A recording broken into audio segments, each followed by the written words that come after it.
Hello and welcome to Book Reviews Kill, a podcast about fantasy, sci-fi, and horror novels. I'm Evan. And I'm Chad. And you're joining us today for our recap and discussion of Eragon, Book 1 of the Inheritance Cycle by Christopher Paolini. Well, that was a straight-down-the-middle fantasy book, if I've ever read one. Classic as classic can be. I don't know if he went out of his way to put in every fantasy novel trope, but there is certainly a graveyard of tropes that this story is woven around, which, you know, tropes exist for a reason. So I don't know. Yeah, I loved it. It's a nom delicious book, that's for sure. Yeah, this is my third time reading this book. It's so, and I haven't read any of the other ones. I feel like it's almost a standalone, except for the very end, which like the very last couple paragraphs even are just like, okay, here comes the sequel. Here we go. It feels pretty self-contained. Eragon really has a pretty good arc here, but I want to discuss Eragon's character, obviously, because I feel like Eragon's a little bit different than your normal reluctant protagonist in this situation. Christopher Paolini did a really good job at kind of just... He's a little off kilter. He's just a little bit different. He's a little overzealous. Overzealous and annoying sometimes. Yeah, maybe a little bit. I mean, but he's like, what, 15, 16? Yeah, I mean, I think any 15 or 16-year-old in that situation, if you were Brom, if you were the old person that had to give all this life advice, you'd just be like, man, I can't with this guy. Yeah. I can't with this guy. He wants to just kill everybody. Yeah. Fortunately, he has Saphira, who, though younger than him in literal age, has like the wisdom of dragons built into her brain. And so she kind of helps guide him along and chastises him when it's needed. So yeah, I'm excited to get into a lot of this here with you, Chad. I mean, I know that this series is really near and dear to your heart. You spent a lot of time reading these. For some reason, I just never really moved on to Eldest or Brissinger, and then Inheritance came out.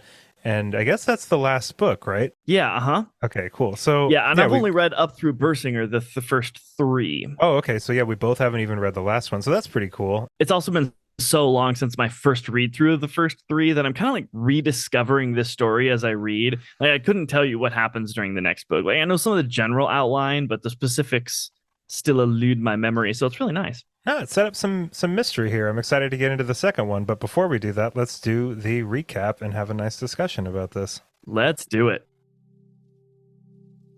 The book begins with Durza, a shade commanding a group of Urgals to ambush a party of elves and steal the egg they carry.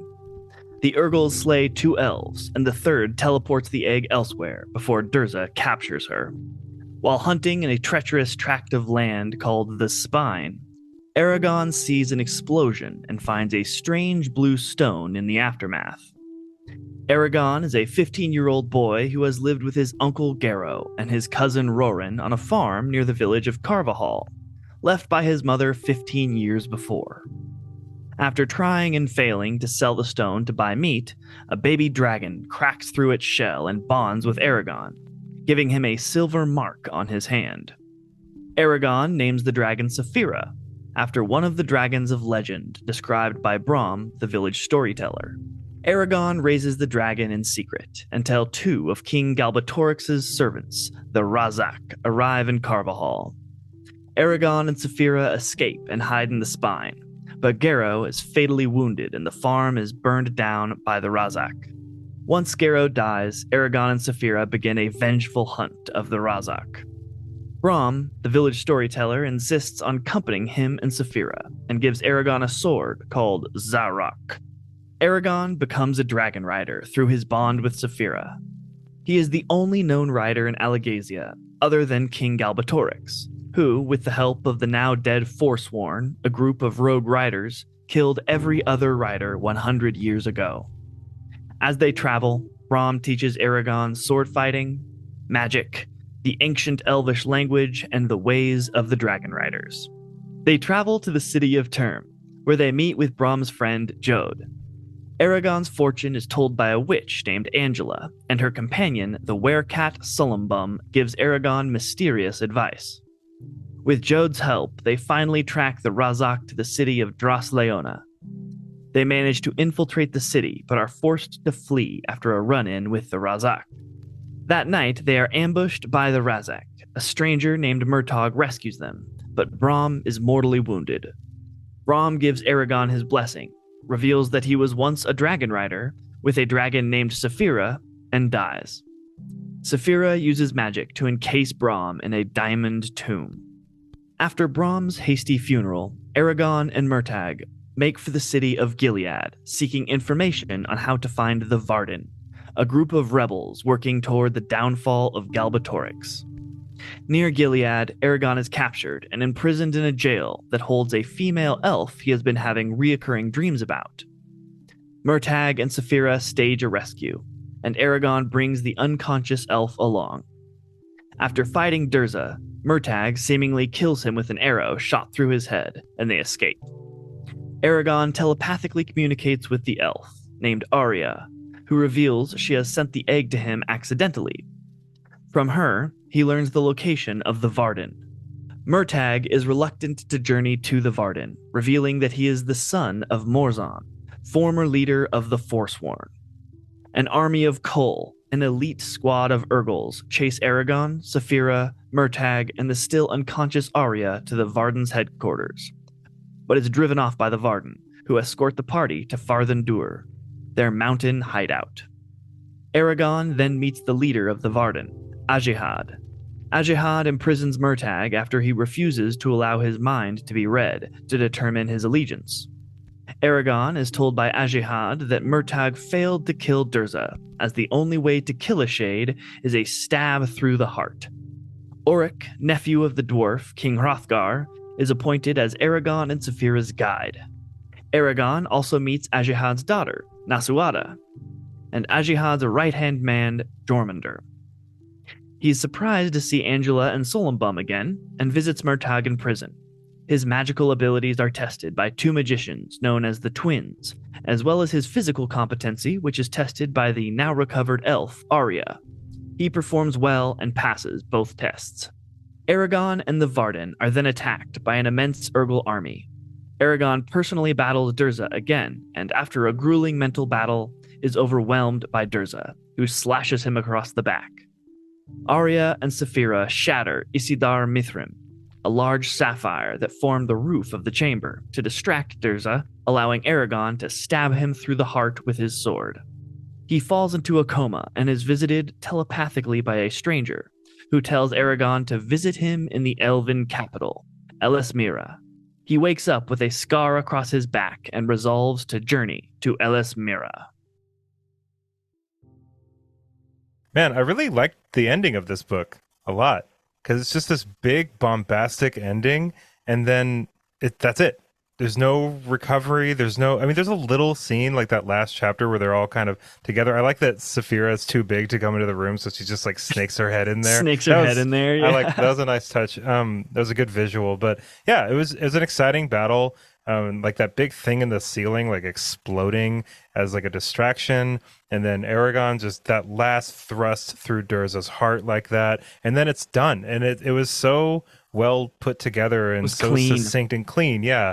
It was just everything that I like in an ending to a first fantasy book. It's setting some stuff up. We're not lingering for too long with how everybody's feeling or anything. That's it. That's the end, and we can move on to the next one. It was good. Right, the whole like Murtag being thrown in prison. The prison though is like very nice, and he's just got a room. I really liked how he quickly becomes at peace with it. Like, I'd basically be hanging out in my room all the time anyway because no one would like me because I'm Morzan, like everyone's sworn enemy's son. And, I'm pretty much at peace with it. I'm content. And then the battle happens and everyone's like, yeah, actually, we don't really care about like petty whose son is who. Like, if you got a sword, you want to fight, like join the party. Yeah. And they know he's good too. Like he's got to be good. And Totally. I like Murtag a lot. Aragon and Murtag getting in an argument in the desert like that was one of the most refreshing scenes in this whole book, because they're like two teenage kids in a really stressful situation, and Paolini like really captured that. I mean, they were kind of slowly picking at each other a little bit, and then you were just like, this is not good. Right, and it's very realistic in that, like, if you were a 15-year-old going through, if you were a 15-year-old in that situation, it's very likely that you would be kind of like grumble, grumble. I'm just like the pack horse guy. You're Oh the yeah, I remember dragon that. rider. Like, Yeah. great, this is so cool. Oh, cool. Run off and fly to the Varden with your dragon. I'll just carry our suitcases. I Yeah, totally got that. Yeah, Murtag, yeah. that was really valid. Yeah, speaking of the desert, the, so I'm like cracking myself just thinking about this.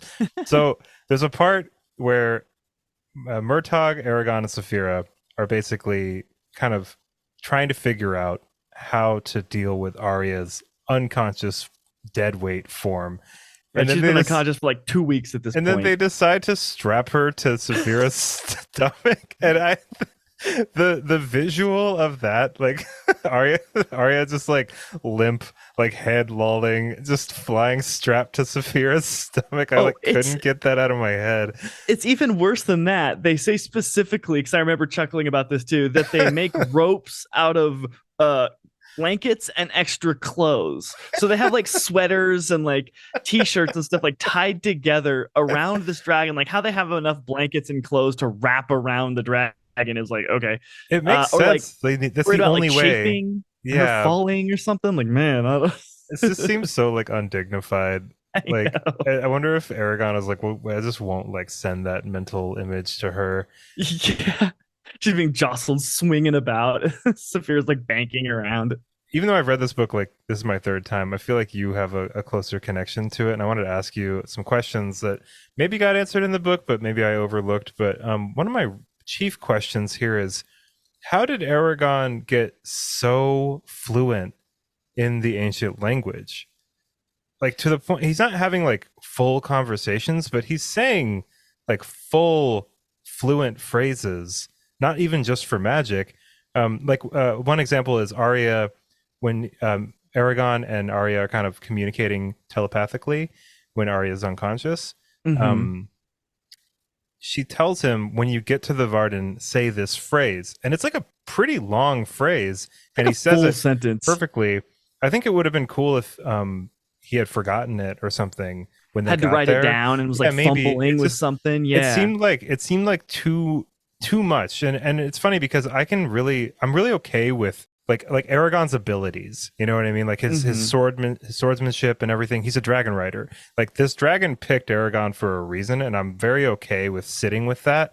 But I kind of draw the line at like literally learning a new language. I don't know if that's just me nitpicking, but it just seemed weird. It seemed odd that maybe Brahm and Aragon had been in the forest and traveling a lot longer than is like apparent, you I know? mean, they definitely have some like days become weeks, weeks become months of them just like traveling and training. So I think that's probably where like Paolini would point you at. But still, for if they would have said like Aragon, you've progressed to a point that for the next 3 weeks we're only speaking in the Elder language or Maybe, something. That would have yeah. maybe made me believe it a little more too. But because I remember thinking while I was reading it too, like, wow, Aragon is just fully competent about this language that he's basically just been learning words of that Yeah. are directly linked to like the power that he uses. It's like so difficult. And he I just feel like, found out about this language. Sorry, not to interrupt yeah, you, but it's no, like no, it's you're not like good. this language was around in the village that he was living in or anything like that.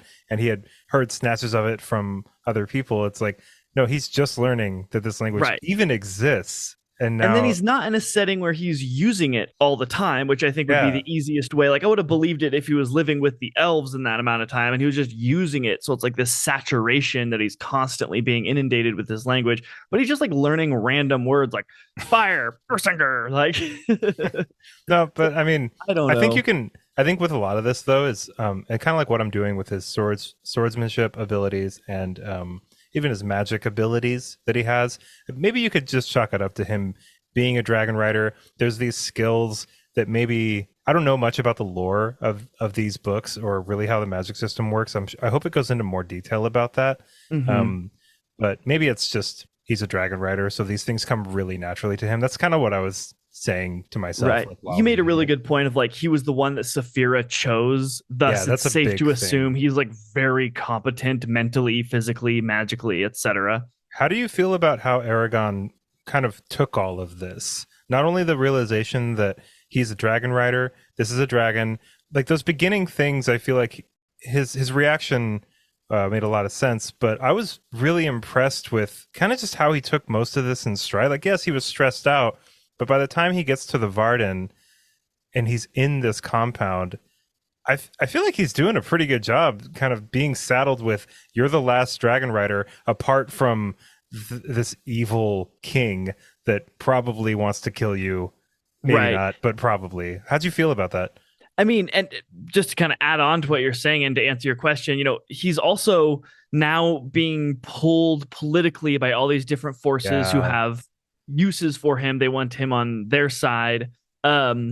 And then also, just the general populace, every time he goes out into the open, he gets swarmed by the civilians, for lack of a better term, who are like, bless my child, do Yeah, this, do that. totally. And so it's like, I think that he did a very good job. I also think that Paolini did a good job in weaving in some self-doubt. There's Yeah. times where Aragon's like, man, I don't know what I'm supposed to be doing. And then Saphira is kind of like the angel on his shoulder that can be like, yes, but maybe that's not even the best thing to think about. You are that, and so let's move forward. Like those are useless thoughts.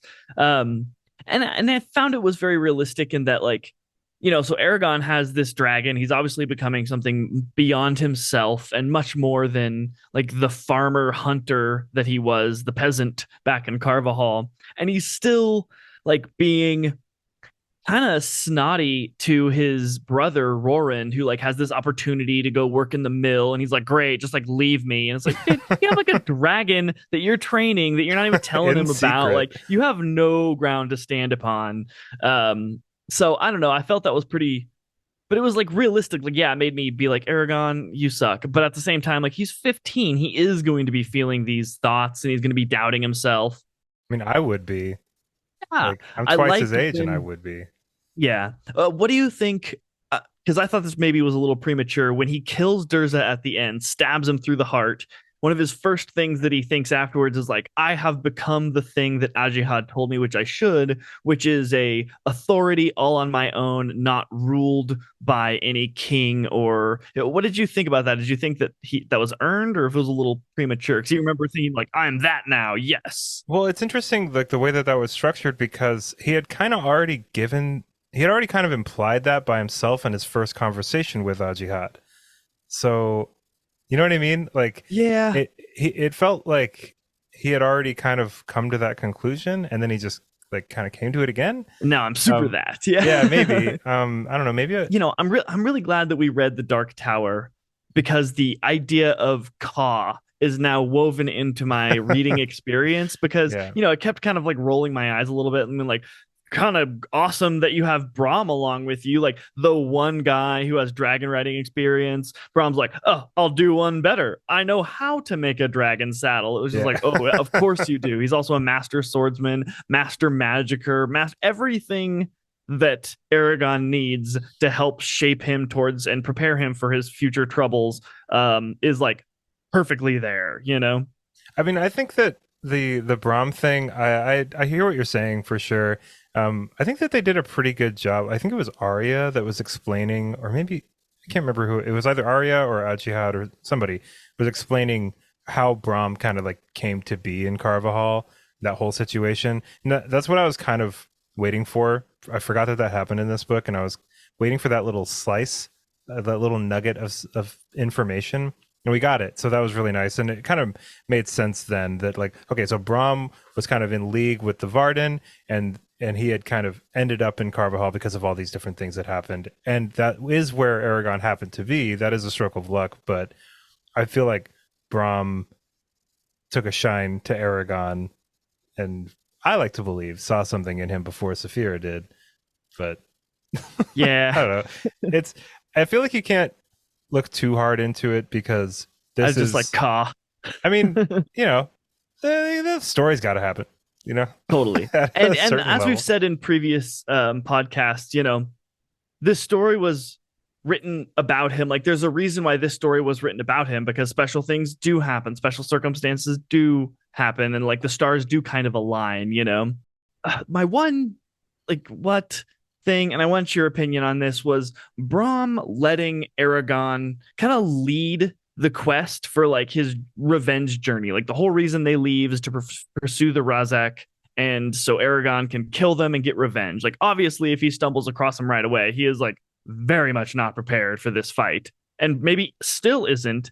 And Braum's like totally down, like yeah, let's go get him, and then they go all over the place. What are Yeah. your thoughts on that whole plan? On Braum being okay with Aragon going and Yeah. getting revenge. I don't know. Braum is an interesting character because he's so guarded about Aragon, and he's so intense about his training, and about him not messing anything up and not doing anything that's going to put his own life in danger. But it's like the whole mission that they're on is one of those. I guess that is. I didn't really think about that. I'm like trying to answer this question, but Even also after all the like, yeah. training, the first time he encounters the Ruz, he's like, run.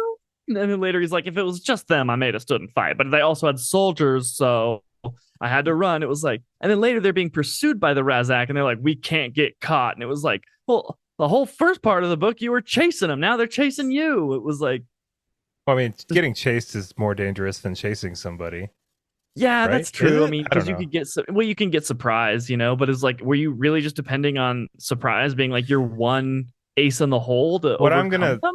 what I'm gonna say is that Braum sees like Braum has discovered a dragon rider and is going to stay with this dragon rider. Maybe he thought Aragon was so headstrong he wasn't going to be dissuaded from Hmm. this kind of like vengeful quest that he was on. I mean, maybe Braum like agreed with him and was like, "Yeah, let's go get him." Um, but yeah, the whole Braum training Aragon thing is probably my least favorite part of the book, which is weird because it's not bad. It's just too much. Like it's too much information at once. Like something will happen. Like Aragon, they go to this village and Aragon says Brissinger and passes out, and then he wakes up and they have a question and answer session, and that's fine. But we do it like 5 times in a So row, many and times. it's like very consistent. And I realized that Braum is a tool to like give us the reader a lot of exposition that not only informs us, but it's from a source that makes a lot of sense, right? Right. Totally fine. I just think it was a lot. It started to feel kind of like formulaic and just kind of tedious after a while. It's like, okay, now we got to sit down and talk to Braum about this other thing that happened a while ago, but the things that happened a while ago were interesting. It didn't turn me off from reading it or anything, but definitely like a lot of delivery in a Yes. short amount of time. Yeah, I don't know how else it could have been done because you Totally. obviously Yeah. don't want Aragon to show up at with the Varden and all, like lame. You want him to be cool and already a master swordsman, but I don't know. As a practitioner of martial arts myself, it does seem kind of like with the language thing. It was like cool, like 3 to 6 months into his training, he's like one of the best swordsmen He's in a the dragon on the rider. planet. He's a dragon But rider. like, I'm so fine with that. Yeah, like I I don't really know. I can totally suspend my disbelief because the dragon riders were built up from a pretty early point in the book. And keeping them built up like that was like it's a good thing to do, right? I mean, like it's Yeah, like the they, connection was saying it gave him like reflexes and stuff. Is that what you're yeah, kind of okay? that's totally Okay. fine with me. Yeah, I'm cool with like magic powers that are unbelievable as long as the reason that they're unbelievable is believable. Yeah, okay. I feel what you're saying. I mean, it didn't bug me too much. It just seemed like, wow, he's okay. He's a master swordsman now. I did really like the Let's fact that go. Arya crushed him. Yeah, that was cool. Yeah, that was cool. I mean, even Braum, there's a part where I think it's Braum that says, "Oh, you would never win in a fight with an elf. There's no Right, way." right. No, Even the magically weakest nor physically. he says something like even the weakest elf would overpower you, like the strongest human or something like that. I Yep. really like that a lot. Okay, this is another question. Okay. So, I want to know how is Aragon did the mark on Aragon's palm give him all of those abilities like because of his connection with Saphira, or was he always a dragon rider and that's why Saphira picked him? Right, and like the reason I started down this train of thought is like he's suddenly able to kind of like mind meld with animals. Totally Right. acceptable power. I'm here for it. I get it. But was he always able to do that? And then just happened to never do that with an animal until this moment? Or did Saphira giving him like the little brand on his hand make him now able to access those powers? But if he's only now able to access those powers after getting the Saphira brand, how did Saphira know to crack around him? That's kind of like Right. what I'm not I getting. think I think that it was kind of like a potential thing. Like if he would have been Oh, trained in magic, he could have achieved some of his magical abilities without Saphira. But Saphira was like, okay, I see the potential in him that he has this, and then that brand kind of builds like a bridge across the valley in his mind that oh, allows him to okay. like access easier the magical like potential within him. Okay, yeah. Is See, that kind of was like how a I thing that I saw it. wasn't super clear on. Is like, is the dragon like literally giving these people powers? You I know, mean, and that wasn't clear to no, me. kind of yes. I don't know. Helping. She was an aid. And an enabler. Yes, an enabler. Exactly. Okay, I Now, what see. happens if he gets his hand chopped off with his symbol? I have no idea. Oh my god, I didn't even think about that. Speaking of Saphira, though, I Saphira is my favorite character. I love how Saphira. Okay, so the way that Saphira is written is really clever. I liked it a lot because, and she even says it like I'm like a newborn dragon, but I've got the knowledge of all these other dragons. It makes for such a cool character because she is really wise in a lot of different ways, but she's also very much like Aragon in that she's so down to murder. She like there are so many moments, especially in the beginning of this book, where Aragon's upset and Saphira's just like, "Yes, let's go, let's kill. I want to kill," Right. you know. Let's And rip them to it, pieces. that was another thing in this book that was just nice and refreshing. It wasn't just this old dragon that's constantly reprimanding Aragon. Aragon. I keep wanting to say Aragorn. I know, It's me too. that keeps that. I am glad that it's not this dragon that it really helped to reinforce the bond that they had, because I feel like with some dragon stuff that I've read or dragon movies or whatever, like the dragon is like almost like put on this like mental spiritual pedestal, and there's a certain separation between the dragon and the other entity or person that they're trying to bond with, you know, and that can be interesting. But I think in this specific book, it's really cool that they share a lot of the same temperament. It's awesome. Hmm. Yeah, they're like different enough that they fill in some gaps for it. Well, I don't really know what gaps Aragon's feeding in for Saphira, but she's different enough than him that she kind of smooths out some of the rough edges, or maybe we could even call them the youthful 15-year-old edges that he has when he's just kind of being a complainer or he actually emotional to things that you're like, ah, man, that's not really very reasonable or like wise, even if it is, you know? So yeah, she was an excellent, and she also has this animalistic, like savageness to her A nature that you're just wildness. like, yeah, you know, that Yeah. made it very believable. She's like unpredictable. Mm-hmm. It's cool. Um, Another notice that I had was, and you know, this is in a lot of fantasy books, obviously, but there's like a lot of moments where during those conversations that Brahm and Aragon were having, like Aragon would ask a question about something, and then Brahm would kind of shake his head and be like, "Oh, that hasn't been seen for like thousands of years. You're never gonna see something like that ever. Never. There's no way." And it's like me as a reader, I'm just like, I have a feeling we're gonna see that at Yeah. some point pretty soon. Like, It's like not even subtle foreshadowing. that there's no possible way you would ever attain the ability to do something like that. Okay, Only the Brahm, yeah. rarest of, yeah.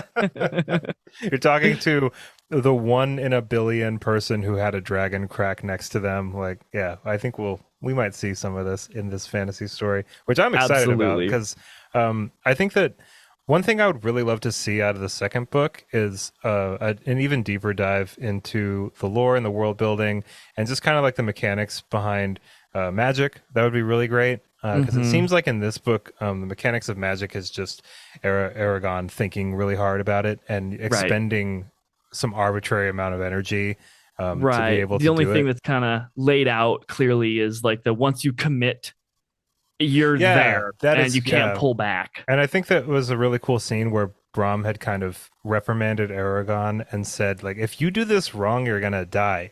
You can't mess with this. And there's even that part where I think it's like this band of Urgles kind of is looking for them, and then Aragon makes Saphira dive down to the ground in front of them, And Saphira is down. So okay with Let's doing it. go. And so they get down there and Aragon throws them all, like 12 of them. Force pushes Really them. yeah. And then I love that part afterwards though, where Brahm said, "You could have just sent stones through all of their heads, and it wouldn't have taken as much energy as what you did. And what you did was really dumb." It was cool that Brahm was advocating for him to like kill them, basically, and Aragon was not okay with that. But I think that that's probably part of Aragon's, like maybe arc. I would like to see that more in the second and third book too. Is he seems like very unwilling to do things that are what he would consider to be overkill. Yeah, he has But a it's very high respect for life.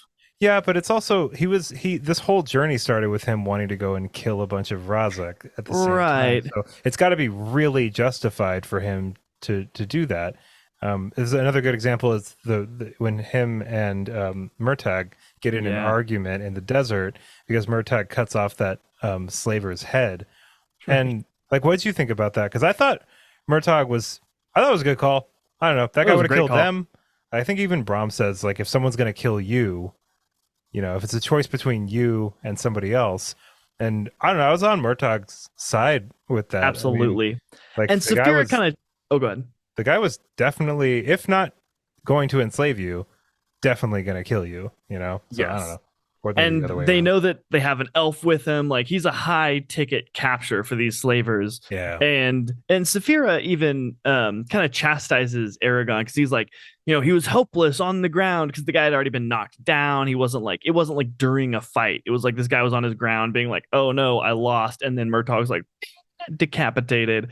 And Saphira was like, yeah, but like what's really the difference between him being on the ground and it being not okay just because he couldn't properly defend oh himself? yeah, And I if it was remember in the that. middle of the fight, he just whopped off his head, which you wouldn't have had a problem with Aragon. So it's kind of like you're making a distinction without a difference, really, and kind of putting something on your friend that you really shouldn't. But Aragon doesn't even seem to get it because later on he tells Murtag to do something, and he was like, "And this will be your redemption for murdering that guy."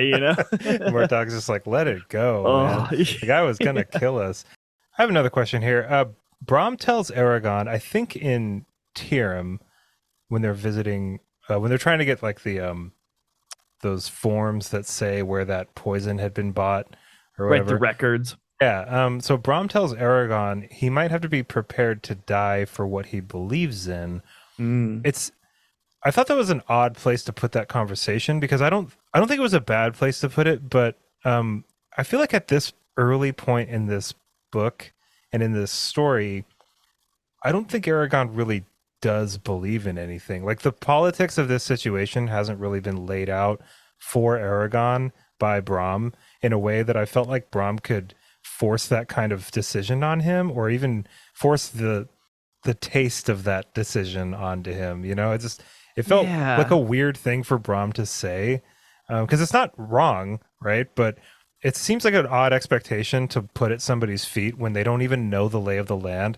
I mean, obviously the Empire, the big scary Empire, is doing bad things, but Aragon has never even seen the Varden, doesn't know anything about what the Varden are Right. about. At this point, doesn't know Brahm's connection to the Right, Varden. exactly. So that just I mean I get it. I get why it was used right there because Brahm was about to die. So it's like a nice thing to put right there, obviously. But yeah, I don't know. That just seemed weird because Aragon doesn't know anything. He Right. doesn't know I anything. think it was almost more for like our sake as the reader to be like, Hmm. when Brahm dies, we can be like, he was willing to go down for what he believed in. And so it was like not such a blow or something like that. I don't know. Yeah. Well, and Aragon eventually does have to make that decision, right? I mean, Right. but he kind of just joins the Varden because they're like there. Yeah. And, But Brahm is like, he wouldn't have joined the Empire though, you know. Right, But there was a right. third option of just bowing out completely. But I think that with regard to the writers, I don't think the writers can do that. And so Aragon has been very much thrust into this position. That's why I kind of like brought up earlier about like his reaction to everything. I think it was pretty impressive because he really has been tossed into this political landscape as not only a fighter, but as a very key kind of person that fits into all of this. Yeah, and there's like a conversation between Jode and Braum that Aragon like secretly magically overhears where Braum is like, "Oh, Ajihad will eat him alive," and like he's not ready. And it was like, man, okay, so he's not ready for the politics and to face that, but he's ready to fight the Raz. I don't know. I kind of was a little annoyed by. I mean, it was a cool story element to keep Braum's past mysterious, but it seemed a little pointless when we did learn like what would have been the harm of Braum telling Aragon, like, yeah, I was a writer. My dragon was named Saphira. That's why I know this stuff. Also, I am on this like mission my whole life to do exactly what I'm doing right now. And like, I It don't probably know. would have made it a lot easier for Aragon to listen to him too. He would Yeah. have. I mean, I'm sure he already respected Braum and saw him as a very close friend, but there'd be like that kind of added authority of Braum saying, Totally. "I am a dragon rider. I was hiding out essentially, and nobody knew, but I'm going to train you how to be a dragon." Not just some guy that knows some stuff about Right. dragon riders. Yeah. As Aragon even brings that up multiple times. He's like, so how do you know all this magic? How do you know? And Brahm's like, well, anyone could learn it. It'd just be harder without Just the be dragon. It's like, harder. man, well, you didn't do that though. You were actually a dragon rider. It might have given him a little more credence where Aragon was concerned if he had also gone through the experience. Speaking of dragon riders, would you be cool with a dragon always sharing a mental link with you? I mean, I know that they can sort of turn it off. It seems like they can kind of disconnect from each other, But kind of It- even, but not go ahead, really sorry. though. But yeah, Right. but like I feel like I wouldn't want a dragon if it meant we were consistently in each other's heads. I don't know. How would you feel Yeah. about that? Man, it's a real breach of privacy. I mean, it's really awesome, but like there's times when Aragon is like he meets up with Saphira and Saphira will like ask him a question about his plan that he has like not even explained to Saphira, and Aragon will even remark like, I'm not surprised that she knows what I'm trying to do here, because she's like, it's really hard to keep things from her. It just seems like it would lead to some uncomfortable situations Yeah, in like my own absolutely. head, and they bring that up and kind of tackle that when Saphira is like, so do you like her form? Talking about Arya and getting a little jealous. I'm glad they threw that in there. I don't know. I don't really care how cosmically connected to something or someone I am. I still want my own headspace. Privacy. Yeah. It's a huge breach, Yeah, we even can though be it is total cool. jerks initially in our brains when it's like we don't actually become those jerks or are or live that out or act those out, but sometimes like knee-jerk thoughts You need your are space, terrible. yeah, before you, yeah, it's like it's almost taking away your ability to think before you say something. Like I Right. feel like in that situation you'd be like constantly hurting another person's feelings like accidentally just because of just random things that you think that you or misunderstandings that you have without getting clarity or something. And I feel like that would hinder that relationship just as much as it would help it. But I Mhm. understand like for the purposes of like combat and strategy and things like that, that a rider and dragon would very much be benefited by being able to share like that kind of mental link. At the same time, when they're not in combat or trying to strategize, I feel like I'd just be like, all right, you're shut off, you're clicked off until it's time for us to fight again. Yeah, I totally see where you're coming from. It would be rough to, man, But especially I've being never like a got 15-year-old boy and like I growing up. know, Like there's a right? lot of mistakes, thoughts that you have at that age that you're like, oh, I'm really glad that no one was in my brain to realize how much of a fool I was. Yeah, but you know what? To be fair, I've never been offered a cosmic astral connection with a legendary dragon. So I guess hit me up True. when that situation really does arise, and maybe I'll change my mind.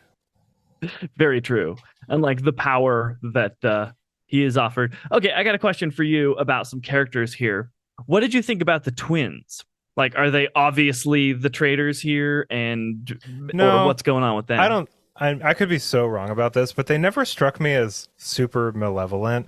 You know, Really, no, not. I mean, they did it to seemed us. pretty malevolent. I don't Like know though. enjoying ripping into his conscience, and like he wants me to fight. They Yeah, but want me to they're fight. they're in that compound. They've been allowed into this space for a reason, though. They seem to. They probably have some kind of like utility Well, they're That's just what the I was. strongest magic Yeah, users. but that's kind of just like what I was thinking, like while reading it. It felt like it was more complicated than just like they're being mean to Aragon. That could be the situation, of course, but I don't know. I'd like to see more of them in the second book. Did you read the and you can cut this out, but did you read the afterword? That's like the No, first couple pages of the next book. no. Some shit goes down like right away. Oh, cool. Yeah. That kind of pertains to them a little, but they're involved anyway.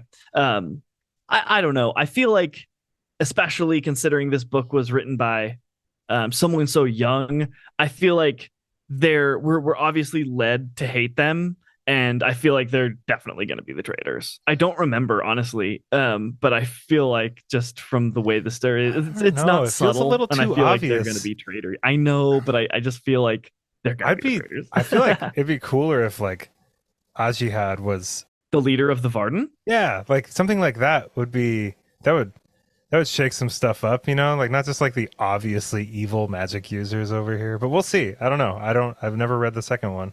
Here's one that's a little more subtle, and I honestly don't remember this either. But Nasuada, his daughter, was kind of thrown in there in a weird way, and like some attention is given to her.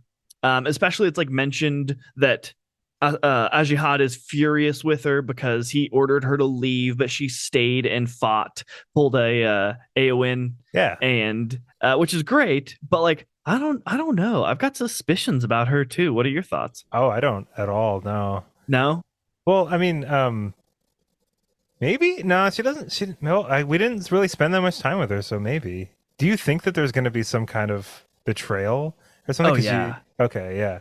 Because I mean, it's prophesied by Angela that there will be some sort of Yeah. betrayal, Yeah. That's and true. then there's like mentioned multiple times, like there's a traitor in our midst. Like one You're right. Jode, Yeah. he says like my ships are keep like someone knows about my ships and who are the people helping the I was Vir- surprised that that wasn't more expanded on. That was an interesting little tidbit that Jode was talking about, and then they kind of totally. didn't talk about it again. And I was like, wait, that's really sketchy. Hmm. And then we just kind of moved on, and I guess it just becomes part of the larger narrative or whatever. Yeah, I don't know. I feel like I said, I feel like Brahm holding back his information about like even where to find the Varden. Like he obviously knew where they were, but when he dies, he doesn't be like, "Hey, go here, these people." Like, Oh yeah, that would have been a really good call, actually. yeah, His blessing was like nice though. his blessing was really nice. Yeah, and I really The liked his burial and the crystal thing. Saphira, yeah, doing the crystal thing. I kind of liked the blessing that Aragon gives to the child as well. Yeah, that And was then she cool. gets like a dragon mark on the infant's forehead, and then Saphira's like, "Okay, huff huff, no, no, not without me," and then gives her like her blessing as well. And then That was a really good way of showcasing just the kind of person that Aragon is, but also the fact that he's still kind of new to all of this. He doesn't really know the repercussions of doing something like this. You know, right, and he even might have says to. like it's meaningless. And Saphira's like, "No, do you think No, that baby is going to like be content to be a farmer or an innkeeper no, now?" Like, definitely no. not. But maybe that's good though. Let's get some more warriors up in here. And I wonder if the story will progress long enough that that child will become a full grown person, or at least old enough that we see them be woven back into this tale somehow. As we start kind of wrapping up, like this is gonna be a fairly short episode. This is a fairly straightforward book. Not too much to pick apart here, but I do want to. I'd be remiss if I didn't mention this because it's my only chance, and I think you might know what I'm going to talk about here. Yeah. But the movie, the Oh, I thought Aragon you were going in a movie. different direction with Oh this. no, the Aragon movie. I think I need to watch it again, and really Me now that too. I think I need to watch it. 'Cause I liked it. I remember liking it. I haven't watched it in a really long time, but oh no, I think I watched it a couple years ago. Anyway, I think I need to watch it right after having read this and really paid attention and like taken notes and stuff on it, and then watch the movie and just kind of do a do a little comparison because I remember like people were really mad about it. I was really mad. Yeah. Yeah, and But I so mean, I could have been looking it through like at that point in my life, it's kind of cool sometimes to hate the movie.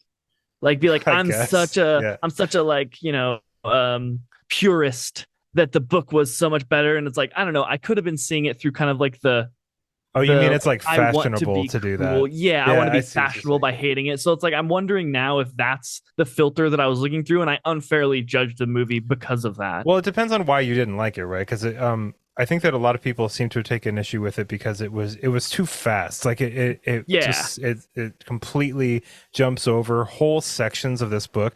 Like I don't think they go to Tyrim and talk to Jode and do. I don't think Angela and the cat are in it. I could be wrong, by but the I'm end of the movie, I remember the love situation, the romance being like way more advanced like than I mean, pushing it's like it. Like it's barely even a thing right now. no, he's He's just just got kind a of in. crush. Yeah, exactly. It's like barely a crush. He doesn't Yeah, even know what's going on. he So just and feels I like that. butterflies. That was cool. I like that a lot. Hmm. And Angela tells him too, you're gonna be in some kind of like situationship with somebody. Uh, Situationship with someone who's far above your station, totally. basically.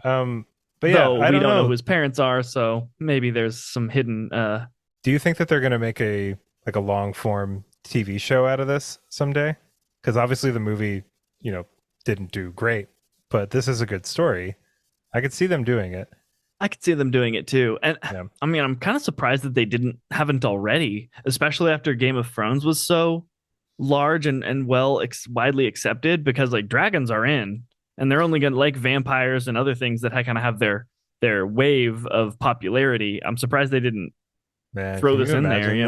can you imagine this with like a Game of Thrones budget or a House of the Dragon budget with the way that they could CG dragons right now and the sound design and everything? Man. Because Saphira in the movie, I mean, I love Emily Weiss, but Saphira, like it doesn't look good.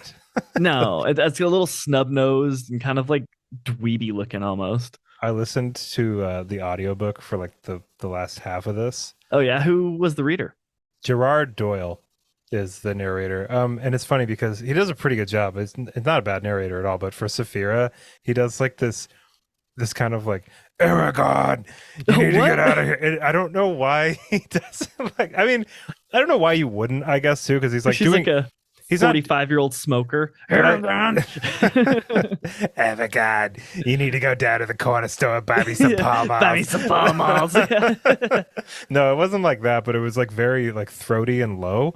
But I guess it makes sense though because like Saphira is first and foremost like a legendary like dragon. I think that's kind of like what he was trying to do. I don't think he was trying to do like an overly like feminine voiced dragon. I guess it makes sense Yeah. that you wouldn't need to do that.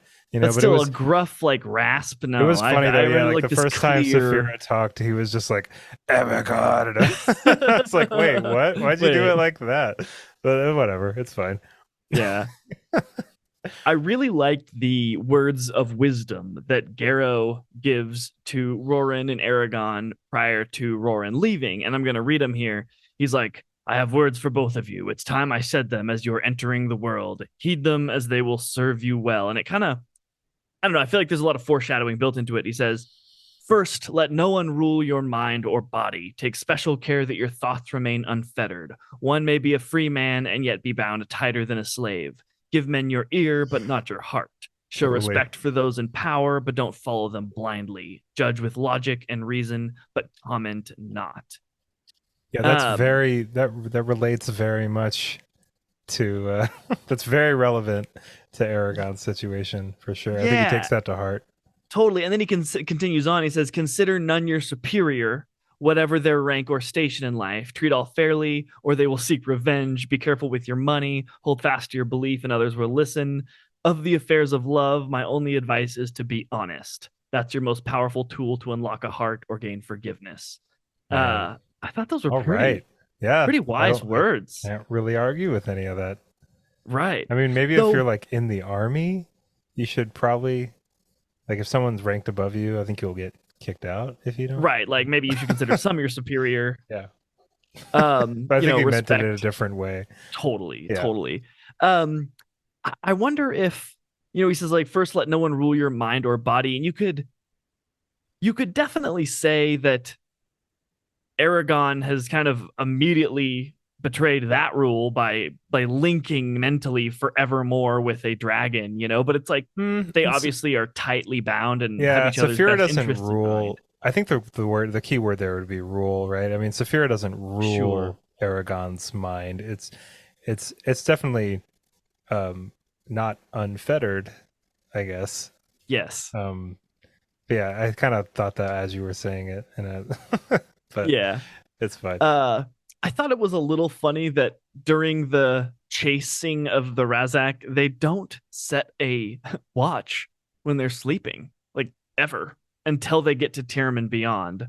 I was like, what? Like that's the first time they mention is like when the night that Aragon is struck and they get captured briefly by the Razak, because he's like, tonight we're gonna have to set a watch. It's like it's insane to me that you guys haven't been setting a watch this whole time. Well, You know? wasn't his rationale behind it was because they had the hunter had become the hunted at that point.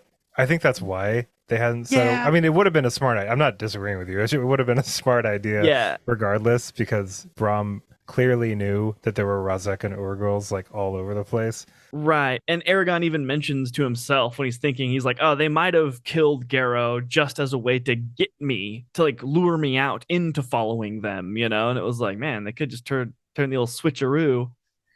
Man, it'd be really cool if somebody would write a story that starts out this way, and then Aragon, or the character that would in Aragon's place, the main character, learns all this information, goes through this entire quest, and then sides with the evil empire. Yeah. That would be so cool.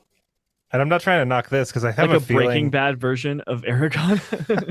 or just like, they make a pretty compelling argument, and I'm actually not that great of a guy. So, Yep. you know, let's do it. Let's go. Yeah, you know what? I'm in it for power, glory, Actually, riches, I am in it to rule self-power. the universe. Yeah. Actually, I will come to your side and rule the universe at your side as father and son. That sounds great.